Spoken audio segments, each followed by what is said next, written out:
छत्रपती शिवाजी महाराजांच्या जन्मापासून ते मृत्यूपर्यंत ज्या काही राजकीय घटना घडल्या, ज्या काही राजकीय डावपेच झाले, या सगळ्यावर एक स्पेशल सीरीज घेऊन येतोय.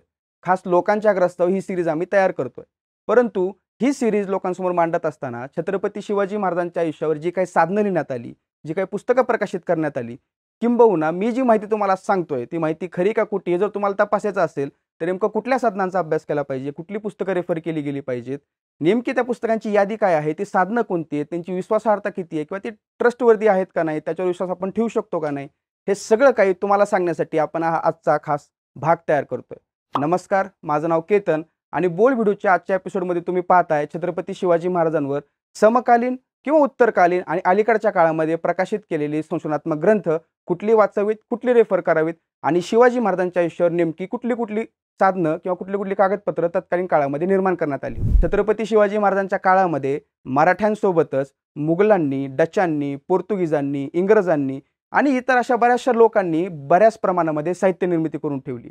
दुर्दैवाने महाराष्ट्रामध्ये छत्रपती शिवाजी महाराजांच्या इतिहासावर फार मोजकी कागदपत्र किंवा मोजकी साधनं उपलब्ध आहेत. पहिल्यांदा या मराठी साधनांचा आपण मागोवा घेऊ. याच्यामध्ये सगळ्यात पहिला नंबर लागतो तो शिवभारताचा, कवींद्र परमानंदाचा. छत्रपती शिवाजी महाराजांच्या जन्मतिथीचा आणि अफझल खान वधाची निश्चित तारीख देणारं हे साधन. कवींद्र परमानंद छत्रपती शिवाजी महाराजांच्या दरबारामध्ये कवी म्हणून नियुक्त होते. प्रतापगडला ज्यावेळेस अफझल खानाचा वध झाला त्यावेळेस प्रतापगडावर हे कवींद्र परमानंद उपस्थित होते. त्यांनी छत्रपती शिवाजी महाराजांच्या आज्ञेने मी हा ग्रंथ लिहितोय अशा पद्धतीचं लिखाण आपल्या ग्रंथामध्ये केलेलं आहे. आणि या कवींद्र परमानंदांनी काव्यात्मक किंवा पद्यात्मक म्हणजे संस्कृत कवितात्मक जो ग्रंथ लिहिला तो शिवभारत या नावाने प्रसिद्ध झाला. छत्रपती शिवाजी महाराजांचं त्याच्यामध्ये त्यांनी बऱ्याचशा महत्त्वाच्या घटनांना इन्क्लूड करण्याचं काम या 31 अध्यायाच्या शिवभारतामध्ये केलेलं आहे. 32वा अध्याय अपूर्ण आहे. हे शिवभारत अपूर्ण आहे. इसवी सन 1661 पर्यंत म्हणजे शाहिस्तेखानाची जी महाराष्ट्रावर स्वारी झाली तिथपर्यंतच या शिवभारतामध्ये आपल्याला शिवाजी महाराजांच्या आयुष्यातल्या घटनांविषयी महत्त्वाचे उल्लेख वाचायला मिळतात. त्याच्यामध्ये सगळ्यात पहिली गोष्ट छत्रपती शिवाजी महाराजांच्या जन्माची तिथी या शिवभारतामुळे आपल्याला समजते. अफझल खानाचा वध नेमका कधी झाला, कसा झाला, अफझल खानाच्या वधामध्ये कुठल्या कुठल्या गोष्टी इन्क्लूड होत्या, जावळीचं प्रकरण कसं झालं किंवा छत्रपती शिवाजी महाराजांची पन्हाळगडाहून जी विशाळगडाकडे जात असताना जी सुटका झाली ही नेमकी कशी झाली, सिद्धी जोहरला शिवाजी महाराजांनी कशा प्रकारे चकमा दिला, या सगळ्या गोष्टींचा समावेश या शिवभारतामध्ये करण्यात आलेला आहे. त्याच्यानंतर दुसरं महत्त्वाचं आणि विश्वसनीय मराठी साधन म्हणून ज्याच्याकडे बघितलं जातं ती आहे सभासद बखर. कृष्णाजी अनंत सभासद नावाच्या एका व्यक्तीने छत्रपती राजाराम महाराजांच्या आज्ञेने राजाराम महाराजांच्या दरबारात छत्रपती शिवाजी महाराजांच्या निधनानंतर एक बखर लिहिली आणि त्या बखरीमध्ये छत्रपती शिवाजी महाराजांचा इतिहास राजाराम महाराजांपर्यंत पूर्ण लिहून काढला आणि ती सभासद बखर या नावाने इतिहासात प्रसिद्ध झाली.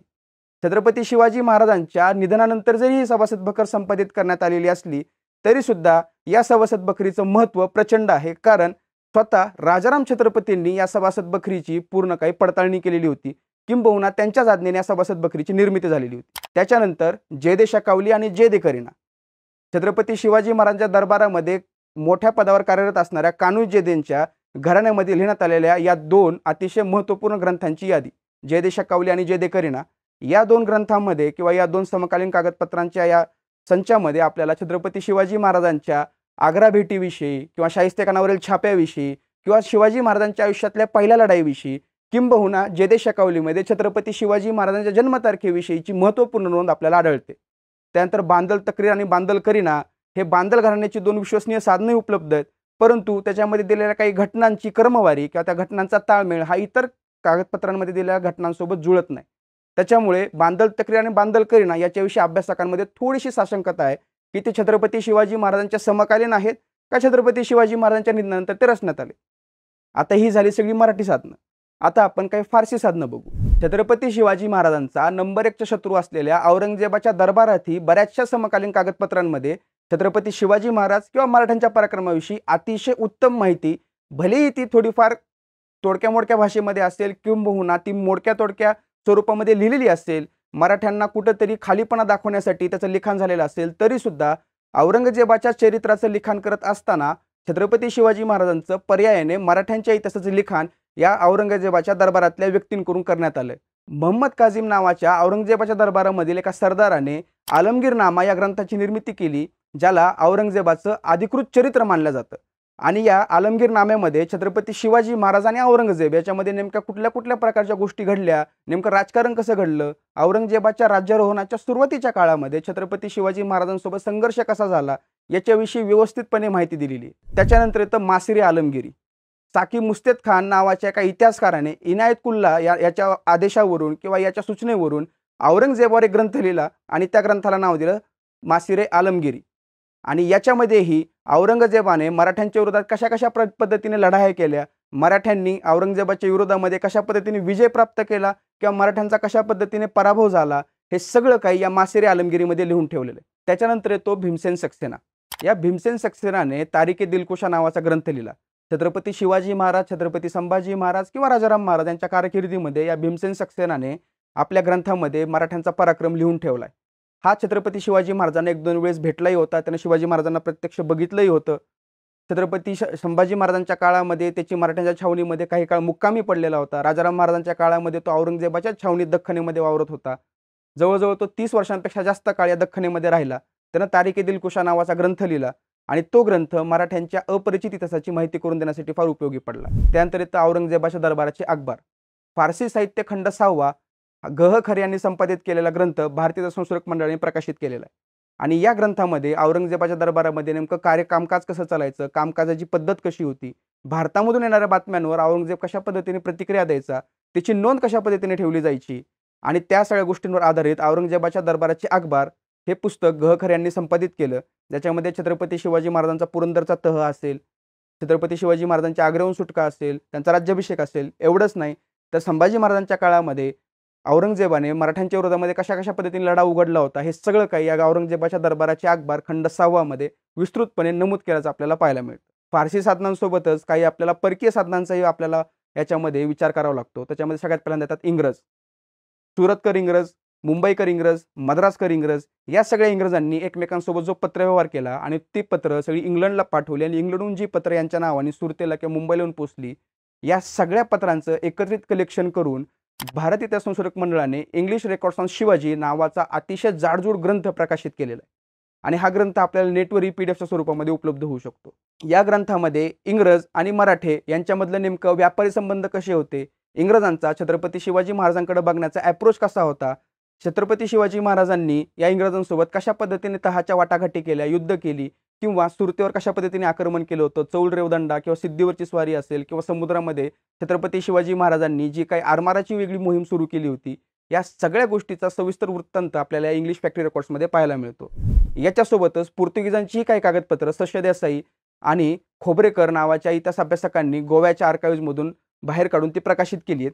त्याच्यामध्ये एक अग्रगण्य नाव आहे पांडुरंग पिसुर्लेकर, ज्यांनी मराठी पोर्तुगीज संबंध याच्यावर प्रचंड मोठा ग्रंथ लिहिलेला आहे, जो नुकताच पुणे विद्यापीठाकडून प्रकाशित करण्यात आलेला आहे. या सगळ्या पुस्तकांमधून आपल्याला छत्रपती शिवाजी महाराजांचं गोव्याच्या पोर्तुगीजांसंबंधित काय धोरण होतं, छत्रपती शिवाजी महाराजांनी गोव्यावर कशा पद्धतीने आक्रमणं केली, हल्ले केले, तिथल्या सप्तकोटेश्वर मंदिराचं त्यांनी पुन्हा एकदा कसं जीर्णोद्धार केला, त्या मंदिराची पुन्हा एकदा उभारणी कशा पद्धतीने केली, या सगळ्या गोष्टीचा वृत्तांत आपल्याला या गोवेकर पोर्तुगीजांच्या आणि छत्रपती शिवाजी महाराजांच्या अस्सल कागदपत्रांमधून कळतो. त्याचबरोबर फ्रेंचांची फ्रान्सवास मार्टिन किंवा फ्रान्सिस मार्टिन नावाचा फ्रेंचांचा एक गव्हर्नर होता आणि या गव्हर्नरची एक डायरी सेतुमाधवराव पगडी यांनी नंतरच्या काळामध्ये अनुवादित केली आणि त्याच्यामधूनही फ्रेंचांचे मराठ्यांसोबत कसे रिलेशन होते हे आपल्याला समजतं.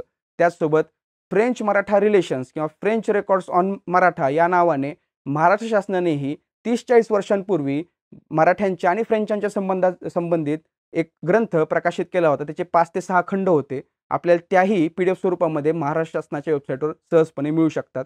त्याच्यामधून मराठ्यांचे आणि फ्रेंचांचे नेमके रिलेशन कसे होते याची आपल्याला कल्पना येते.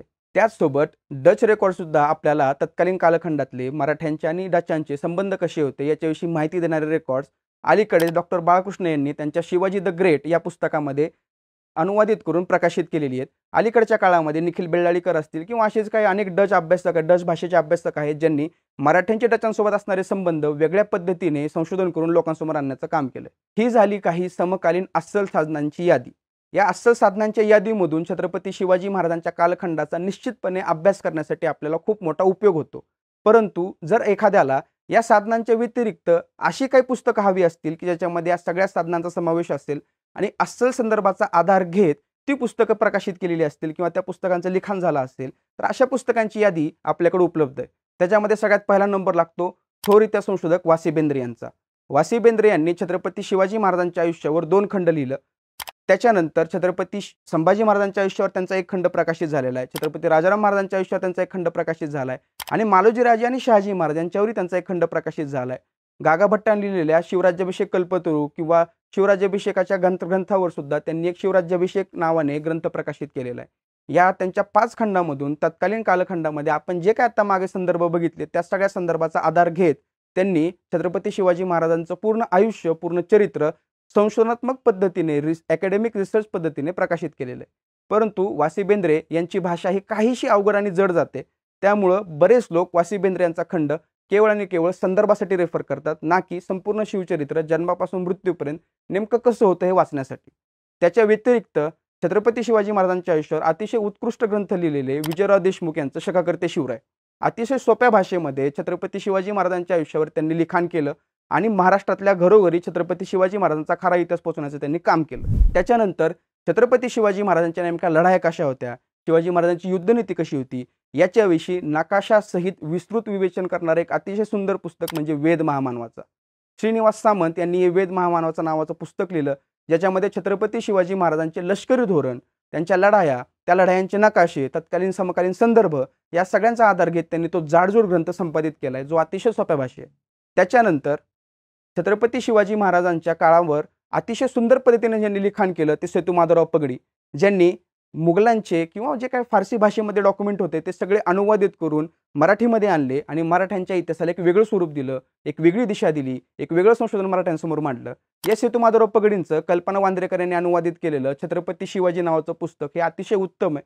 सोप्या भाषेमध्ये छत्रपती शिवाजी महाराजांकडे वेगळ्या नजरेने बघायला लावणारं हे पुस्तक अतिशय उत्तम आहे. त्याचबरोबर कोल्हापूर विद्यापीठाने प्रकाशित केलेलं शिवचरित्रातून काय शिकावे हे पुस्तक ही सेतुमाधवराव पगडी यांचं अतिशय चांगलं आहे, जे छत्रपती शिवाजी महाराजांच्या आयुष्यावर वेगळ्या पद्धतीने प्रकाश टाकण्याचं काम करतं. याच्या व्यतिरिक्त इतिहासामधले सर्वात मोठे संशोधक, आत्ताच्या घडीचे सर्वात मोठे संशोधक म्हणले जाणारे जयसिंगराव पवार आणि गजानन भास्कर मेंदळे या दोघांनीही छत्रपती शिवाजी महाराजांच्या आयुष्यावर वेगवेगळ्या पद्धतीने लिखाण केले.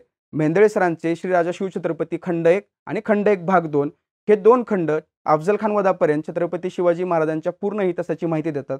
त्याच्यामध्ये छत्रपती शिवाजी महाराजांच्या काळातली अर्थव्यवस्था कशी होती, त्यांची प्रशासकीय व्यवस्था कशी होती, तत्कालीन लोकांची जी पदं होते त्या पदाचे नेमके अर्थ कसे असायचे, तत्कालीन कागदपत्र कशी होती, त्याचे अस्सलता किंवा ते खरे खोटे पण कसं तपासायचं, हे सगळं काही गजानन भास्कर मेंदळे सर यांनी त्यांच्या राजा शिवछत्रपती खंड 1 आणि खंड 1 भाग 2 या दोन्ही पुस्तकामध्ये आपल्याला दिलंय. यासोबतच अनुराधा कुलकर्णी यांनी शिवछत्रपतींची पत्रे खंड 1 आणि खंड 2 अशी 2 खंड छत्रपती शिवाजी महाराजांच्या सगळ्या अस्सल पत्रांचं कलेक्शन करून प्रकाशित केलेली आहे. ही एवढी जरी पुस्तकं आपण वाचली आणि यासोबत जयसिंगराव पवार सर यांनी अलीकडे संपादित केलेलं आणि कोल्हापूर विद्यापीठाने प्रकाशित केलेलं शिवाजी द ग्रेट, महान शिवाजी, ही जर पुस्तकं आपण एक सलग बसून वाचली, अभ्यासली तर छत्रपती शिवाजी महाराजांविषयी त्यांच्या जन्मापासून त्यांच्या दुर्दैवी निधनापर्यंत जे काही लिखाण झालंय, जेवढ्या भाषेत लिखाण झालंय, ज्या ज्या कालखंडात लिखाण झालंय ते सगळं काही आपल्याला सहजपणे वाचायला मिळेल आणि शिवाजी महाराजांचा खरा इतिहास आपल्या डोळ्यासमोर नक्कीच उभा राहील. त्यासाठी कुठल्याही कादंबरीची, कुठल्याही कथासंग्रहाची, कुठल्याही चित्रपटाची किंवा कुठल्याही नाटकाची आपल्याला गरज नाही. कुठलाही संदर्भ घेण्यासाठी आपल्याला या विश्वसनीय साधनांची जी काही मदत होते ती या कादंबऱ्यांची किंवा या नाटकांची किंवा चित्रपटांची आपल्याला कधीही गरज पडत नाही. ही सगळी साधनं जर आपण अभ्यासली तर निश्चितच आपल्याला छत्रपती शिवाजी महाराजांचा खरा इतिहास सहजपणे समजू शकेल. छत्रपती शिवाजी महाराजांच्या आयुष्यावर जी काही नवीन सिरीज आपण सुरू करतोय ती सिरीज सुरू करण्याआधी जर तुम्ही यापैकी कुठलंही एखादं पुस्तक घेऊन वाचलं तर निश्चितच तुम्हाला छत्रपती शिवाजी महाराजांचा खरा इतिहास समजण्याची मदत होईल आणि शिवाजी महाराजांच्या आयुष्यावर नेमकं काय वाचलं पाहिजे याचं उत्तरही तुम्हाला सहजपणे समजून जाईल. छत्रपती शिवाजी महाराजांच्या या वेगळ्या भागावर किंवा वेगळ्या पैलूवर प्रकाश टाकण्यासाठी आपण जी सिरीज सुरू करतोय त्याच्या आधी छत्रपती शिवाजी महाराजांच्या आयुष्यावर लिहिण्यात आलेल्या साधनांची तोंड ओळख तुम्हाला करून देण्यासाठी हा आजचा भाग, तुमच्यासाठी ही सगळी माहिती आज आम्ही इथं सादर करतोय. तुम्हाला ही माहिती कशी वाटली आम्हाला कमेंट करून नक्की सांगा आणि बोल व्हिडिओच्या यूट्यूब चॅनल नक्की सबस्क्राईब करा. धन्यवाद.